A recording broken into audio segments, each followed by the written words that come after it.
ஓடிடியில் நம்பர் 1 அடிச்சு தூள் கிளப்பும் தக்லைஃப் பரபரப்பு அப்டேட். மணிரத்னம் இயக்கத்தில் கமல், சிம்பு ஆகியோர் முக்கிய வேடத்தில் நடித்து ஜூன் 5ஆம் தேதி வெளியான திரைப்படம் தக்லைஃப். கமலும் மணிரத்னமும் 38 ஆண்டுகள் கழித்து ஒன்று சேர்ந்ததால் படத்திற்கு மிகப்பெரிய எதிர்பார்ப்பு இருந்தது. இன்னொரு நாயகனை இருவரும் கொடுப்பார்கள் என ரசிகர்கள் எதிர்பார்த்தார்கள். படத்தில் சிம்புவும் இருந்ததால் ஹைப் இன்னும் அதிகரித்தது. மேலும் அபிராமி, த்ரிஷா, நாசர், ஜோர்ஜ் ஆகியோரும் இந்த படத்தில் நடித்திருந்தனர். கேங்ஸ்டர் படமாக தக்லைஃப் உருவாகி இருந்தாலும் இந்த படத்திற்கு சில நாட்களில் பல ஊர்களுக்கு சென்று பறந்து ப்ரமோஷன் செய்தார்கள் படக்குழுவினர். நாயகனை விட சிறப்பான ஒன்றை கொடுக்க முயற்சி செய்கிறோம் என கமல் சொன்னார். ஆனால் படம் வெளியான பின் எதிர்மறையான விமர்சனங்கள் எழுந்தன. கமலுக்கு சின்ன வீடு த்ரிஷா, கமலை கொன்றுவிட்டு த்ரிஷாவை சிம்பு கீப்பாக வைத்துக் கொள்கிறார் என காட்சிகள் வைத்து ரசிகர்கள் ட்ரோல் செய்ய ஆரம்பித்தனர். கமலும் சிம்புவும் சிறப்பாகவே நடித்திருந்தனர். ஆனால் அது பேசப்படவில்லை.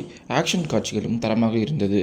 அதையும் யாரும் பொருட்படுத்தவில்லை. சிலரோ படம் நன்றாகவே இருந்தது என சொன்னார்கள். ஆனால் மொத்தமாக எழுந்த நெகட்டிவ் விமர்சனங்கள் பாக்ஸ் ஆஃபீஸில் இப்படம் தோல்வியடைந்தது. படத்தை வாங்கிய விநியோகஸ்தர்கள் நஷ்டமும் ஏற்பட்டது. இந்த படம் வெளியாகி 8 வாரங்கள் கழித்தே ஓடிடியில் வெளியிடுவேன் என கமல்ஹாசன் சொன்னார். தியேட்டர் அதிபர்கள் அவரை பாராட்டினார்கள். ஆனால் படம் சரியாக போகவில்லை என்பதால் 4 வாரத்திலேயே, அதாவது ஜூன் 3ஆம் தேதி நெட்ஃபிளிக்ஸ் ஓடிடி தளத்தில் தக்லைஃப் வெளியானது. முதல் வாரத்தில் 24 லட்சம் வியூஸை பெற்று இந்திய அளவில் ஓடிடியில் அதிக வியூஸ்களை அளித்த படங்களில் பட்டியலில் 3வது இடத்தை பெற்றிருந்தது தக்லைஃப். தற்பொழுது முன்னேறி முதலிடத்தில் பிடித்திருக்கிறது. ஜூன் 7ஆம் தேதி முதல் ஜூன் 17ஆம் தேதி வரை படத்திற்கு 33 லட்சம் வியூஸ் கிடைத்திருக்கிறது. இப்படத்திற்கு 130 கோடி விலை பேசியது நெட்ஃபிளிக்ஸ். ஆனால் தியேட்டரில் சரியாக போகவில்லை என்பதால் 20 கோடி குறைக்கப்பட்டு 110 கோடிக்கு வாங்கியது என்பது குறிப்பிடத்தக்கது.